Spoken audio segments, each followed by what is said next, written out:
이런 거예요. 우리는 당신이 사도인지 의심스럽습니다. 이런 투로 이제 편지를 보낸 거죠. 그렇다면 왜 고린도 교인들 중에 왜 바울의 사도성을 의심하는 사람들이 있었는가? 그게 바로 사례비와 관련되어 있습니다. 오늘 본문 2절과 3절 내용을 제가 읽어드릴게요. 다른 사람들에게는 내가 사도가 아닐지라도 너희에게는 사도이니 나의 사도됨을 주 안에서 인친 것이 너희라. 나를 비판하는 자들에게 변명할 것이 이것이니 라고 얘기합니다. 고린도 교회에는 바울에게 전도를 받고 성도가 된 신자가 된 사람들도 있지만 게바나 아볼로나 하고 다른 어떤 전도자에 의해서 예수를 믿고 고린도 교회 온 사람도 있었어요. 또 고린도 교회 안에는 바울파 혹은 게바파라고 해서 바울의 성향과는 좀 다른 목회적 방향을 주장하는 사람들이 있었어요. 근데 그들이 바울이 정말 사도이냐 라고 의심스러워하는 이야기를 합니다. 근데 그 이유가 뭐냐면 바울이 고린도 교회에서 사례비를 요구하지 않는다. 이게 그의 사도성이 의심스럽다는 거예요. 그가 예수의 제자가 아니기 때문에, 즉 사도가 아니기 때문에 사례비를 요구하지 않은 거 아니냐 이렇게 얘기하는 것입니다. 그래서 바울이 이에 대해서 변론하면서 내가 왜 사례비를 너희들한테 요구하지 않았는지 이야기하고 있는 거예요. 그것은 내가 사도가 아니어서가 아니라 복음의 어떤 장애도 방해도 받지 않기 위해서 사실은 그렇게 안 받은 거다. 그러면서 원래는 내가 사도로서 마땅히 사례비를 받아야 될 권리가 있지만 그런 사람이지만 포기한 거다 라고 얘기를 합니다. 그게 오늘 본문 12절 말씀인데요. 우리 함께 다 같이 한번 읽어볼까요? 12절 시작. 다른 이들도 너희에게 이런 권리를 가졌거든 하물며 우리일까 보냐. 그러나 우리가 이 권리를 쓰지 아니하고 범사에 참는 것은 그리스도의 복음에 아무 장애가 없게 하려 함이로다. 바울은 사도로서 마땅히 교회로부터 사례비를 받아서 사도직을 감당할 자격이 있었다는 거예요. 그럼에도 불구하고 그가 교회로부터 사례비를 받지 않는 이유는 오늘 본문에 뭐라 그래요? 복음에 아무 장애가 없게 하기 위해서. 구체적으로는 당시 고린도 지역에 있었던 철학자들이 바로 그 이유가 됩니다. 당시 고린도에는요, 아테네 이 영향을 많이 받아서 그 헬라 지역이기 때문에 소피스트리나 어떤 철학자들이 많이 있었어요. 근데 그 철학자들이 어떻게 살았냐면 철학을 강의하고 수강료, 사례비를 받은 거예요. 또 어떤 철학자들은 부잣집에 이렇게 머물면서 철학을 강의하고 살기도 했고, 심지어 좀 인기가 없는 철학자들은 이렇게 나에게 돈 좀 주십시오 하고 그 돈을 받으면서 생활비를 벌어서 유지를 했습니다. 생계를. 때문에 이런 분위기가 만연했던 고린도 지역에 바울이 만약에 개척 초기에 똑같이 사례비를 받았으면 고린도인들은 어떻게 생각하냐면 바울은 한 철학자와 같은 한 철인이다 라고 생각을 하거나, 혹은 바울이 전하는 복음도 저건 하나의 철학이야 라고 받아들일 수 있는 그런 요지가 있었다는 거예요.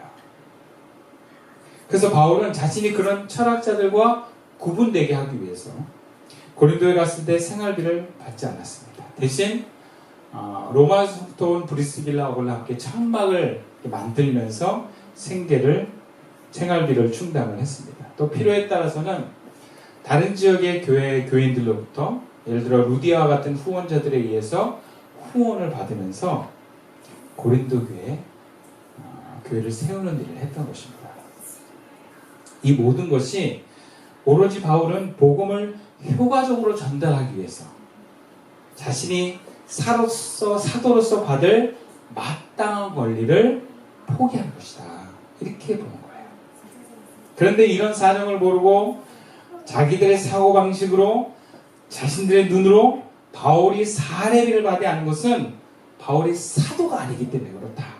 그에게는 사도의 권위가 없기 때문에 그가 뭔가 이렇게 좀 자신이 없기 때문에 우리한테 사례비를 요구하지 않은 것이다 라고 해석을 한 거예요. 사람들은 참 자기들의 삶의 방식대로 다른 사람을 해석하고 판단하는 경향이 있어요. 바울은 이렇게 자신이 사도직이 의심받는 상황에서 자신을 적극적으로 변론하면서 복음의 방해를 받지 않기 위해서 그동안 말하지 않았던 이 사례비에 대해서 얘기를 하고 있는 것입니다. 결론적으로 바울은 자신이 받을 권리, 마땅히 누려야 될 권리를 포기하는 것은 모두 이 복음 때문이다. 복음이 방해받지 않고 온전하게 복음이 흘러가게 하기 위해서 내가 이것을 포기했다라고 말하고 있는 것입니다. 그래서 다 같이 23절 말씀 함께 읽어볼까요? 시작. 내가 복음을 위하여 모든 것을 행함은 복음에 참여하고자 합니다. 바울은 앞에서도 우상제물로부터 나온 고기를 먹는 문제에 있어서도 복음에 방해가 된다면 나는 영원히 그 사람 앞에서, 아니 내가 누구 앞에서든 고기를 먹지 않겠다라고 표현할 정도로 자신의 마땅한 권리를 포기했습니다. 이곳에서는 자신이 사도라고 하진 그 직분과 신분으로서 마땅히 누려야 될 권리를 포기하겠다는 거예요. 복음을 위해서. 복음에 참여하기 위해서. 20절 말씀에도 보면 내가 유대인에게는 유대인같이 되고 이방인에게는 이방인처럼 되었다라고 말하는 이유도 모두 복음으로 구원받을 성도를 얻기 위해서였다라고 얘기를 하는 거예요. 바울은 복음을 위해서 복음이 흘러 이웃이 구원에 이룰 수 있다면, 그래서 내가 복음에 참여할 수만 있다면 내가 그것을 위해서 내 당연한 권리, 마땅한 권리 나 포기할 수 있어. 그렇게 얘기하는 거예요. 그리고 실제 내가 포기했어 라고 얘기하는 것입니다. 그렇다면 바울이 고린도 9장을 통해서 정말 하고자 하는 얘기가 이겁니다. 내가 사례비를 내가 원래 받아야 될 사도라고, 내가 대단한 사람이야 라고 얘기하려고 하는 게 아니고요. 바울은 그게 얼마만큼 내가 그 권리를, 마땅히 누려야 될 권리를 포기할 만큼 복음은 소중한 겁니다. 그리고 그 복음을 위해서 내가 포기할 만큼 복음에 참여하는 것이 얼마나 귀한지 모릅니다 라고 얘기를 하고 싶은 거예요. 그리고 자기가 그렇게 복음을 위해서 권리를 포기한 것처럼 너희들도 복음을 위해서라면 너희 권리를 포기할 수 있어야 된다 라고 말하고 있는 것입니다. 본문이 우리에게 말하고자 하는 것입니다. 주님은 우리가 복음이 전해지기를 위해서 자신의 권리를 포기하더라도 우리가 복음에 참여하는 자가 되기를 기뻐하십니다. 그렇다면 우리가 복음에 참여하는 자는 어떤 사람입니까? 복음에 참여한다는 게 뭘까요? 하나님께서 세상을 사랑하십니다. 그리고 이 세상의 사람들이 구원을 받아서 하나님께 오기를 하나님은 계획하고 친히 그것을 이루어 가십니다. 이것이 복음 사역이에요. 그런데 이 복음 사역은 결과적으로는 이웃이 복음을 통해서 또 세상이 구원을 받게 되고 그러면서 좀 더 아름다워지는 것을 의미하는데, 이 과정에서 바로 이 복음의 전달자로 하나님이 부르시는 사람들이 있어요. 복음의 일꾼으로 부르시는 사람. 그 사람들이 바로 구원받은 성도들입니다. 그래서 구원받은 성도들을 통해서 하나님은 하나님의 복음의 사역을 이루어 가시는 거예요. 그런데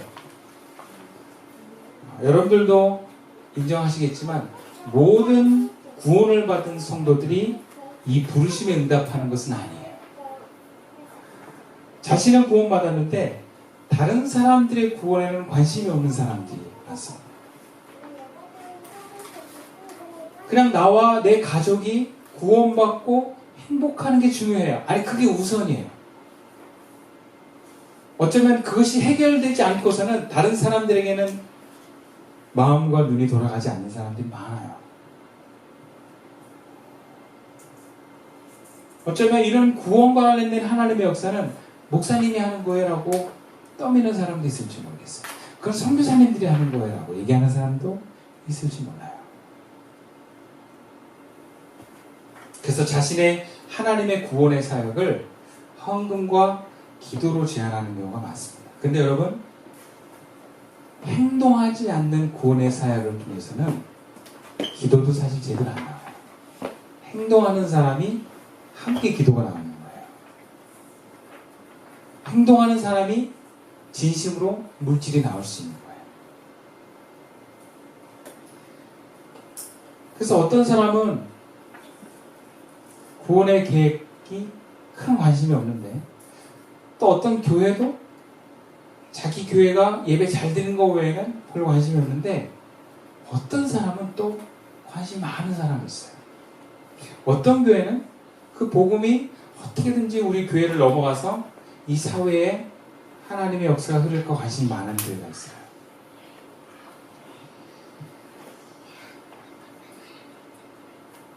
물론 복음의 영역이 단순히 예수 믿고 구원받아라 라고 말하는 건 아니에요.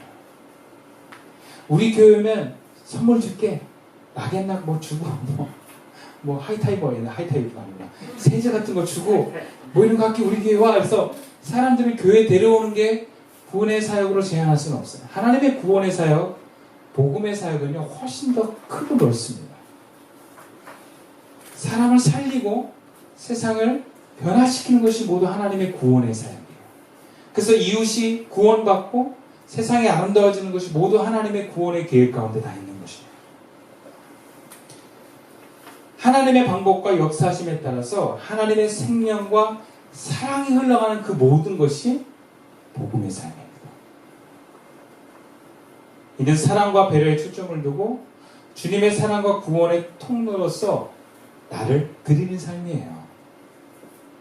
그 과정에서 나를 드리다 보니까 어떻게 해요? 나를 위한 권리를 내려놓을 수 있어요. 나를 드리다 보니까 나를 위한 소유도 내려놓을 수 있어요. 그리고 나를 위한 시간과 에너지도 기꺼이 내놓을 수 있는 삶이 바로 복음에 참여하는 삶입니다.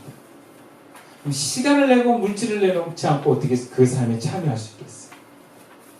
어떤 가수가 콘서트를 하는데 그 콘서트를 하는 그 공연장의 열기에 내가 참여하려면 물질을 투자해야 되죠. 시간과 에너지를 써야 되는 거예요. 그런 것처럼 하나님의 복음의 삶에는요, 내가 그만큼 삶을 내어놓을 때 함께 그 삶에 참여할 수 있게 됩니다. 이것이 복음에 참여하는 삶인 것입니다. 그런데 이게 쉽지 않다는 거예요. 바울은 마땅히 받아들일 사람의 일을 받지 않고요, 어렵게 천만 만드는 일을 하면서 생활비를 충당했어요. 그게 얼마나 힘든지 아세요?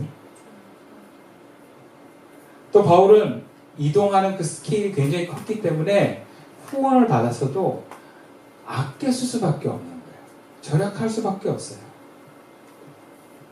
그리고 바울은 로마인이었습니다. 로마인은 어디 나가든지 뭔가 보호가 있고 혜택이 있는 시대였어요.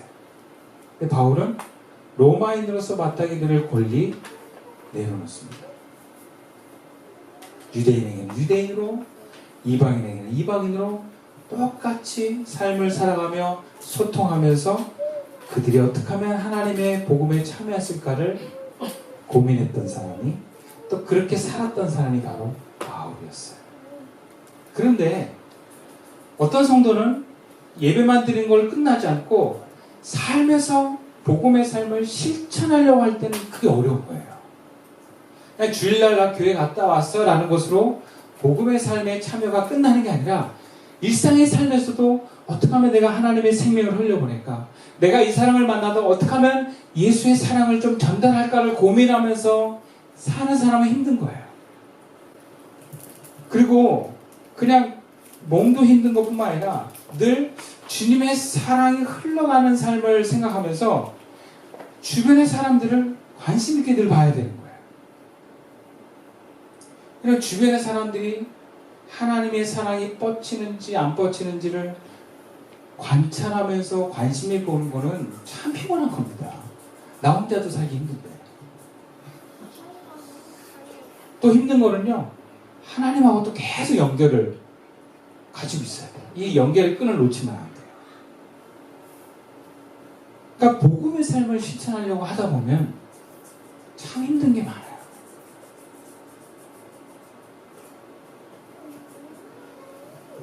그리고 감동하면요, 과감하게 내 권리를 포기할 수 있어야 됩니다. 내가 가지고 있는 모든 것을 흘려보낼 수 있어야 돼요. 이때 나에게 주어진 내 시간, 나를 위한 에너지, 나와 내 가정을 위한 물질, 이것을 흘려보내는 거 쉽지 않습니다. 그렇게 하나님의 복음의 삶에 참여하는 그 순간에는요, 내 것이 없어져요. 내 전존재가 주님의 것으로 드려지지 않고는 그 복음의 삶에 참여할 수 없는 순간을 경험할 때가 많아요. 그냥 내가 가지고 있는 걸 조금 떼주는 게 아니라 전 존재를 각오를 하는 것이 복음의 삶에 참여하는 거예요. 그러니까 얼마나 힘들겠어요.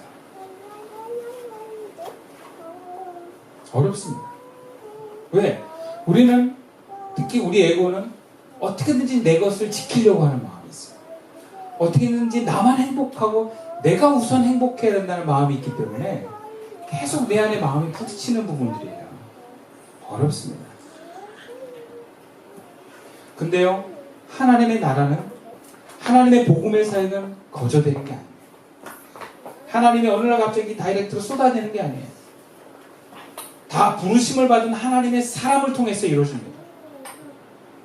다시 말해서 복음의 역사는 복음의 삶을 사는 성도들을 통해서 이루어지게 되어 있습니다. 아무도 주의 복음의 사역을 위해서 행동하는 사람이 없다면 열매도 없는 거예요. 그래서 예수님은 뭐라고 하십니까? 추수할 것은 많대 일꾼이 없다. 이렇게 얘기하시는 거예요. 추수할 것은 많은데 그 추수가 그냥 되는 게 아니라 일꾼을 통해서 추수가 되기 때문에 주님은 이 세상에 하나님께로 오게 하는 사람들을 많이 보고 계신데 그것을 전하고 걷어오고 안내할 하나님의 사람들이 없다라는 거예요. 일꾼이 없대요. 그럼 한국에 이렇게 교회가 많아도 여러분 갈 교회가 없다고 얘기하는 사람을 많이 들어보지 않으셨어요? 저는 많이 들었어요. 교회가 이렇게 많은데 갈 교회가 없다. 근데 어떤 사람은 정말 하나님께 가고 싶은데 아무도 나에게 와서 하나님께로 가자고 한 사람이 없더라. 이런 사람의 얘기도 들어봤어요. 또 요한복음에서 뭐라 그러냐면 하늘의 밀이 땅에 떨어져 죽지 아니하면 하늘 그대로 있다. 죽으면 많은 열매를 냅니다. 그럼 복음을 전하는, 복음의 삶을 참여하는 사람이 자기를 내어놓는 죽음의 삶이 아니고는 열매가 없다는 거예요. 여러분, 주님은 저와 여러분이 이 시대에 사람을 낳는 어부가 되기를 원하십니다.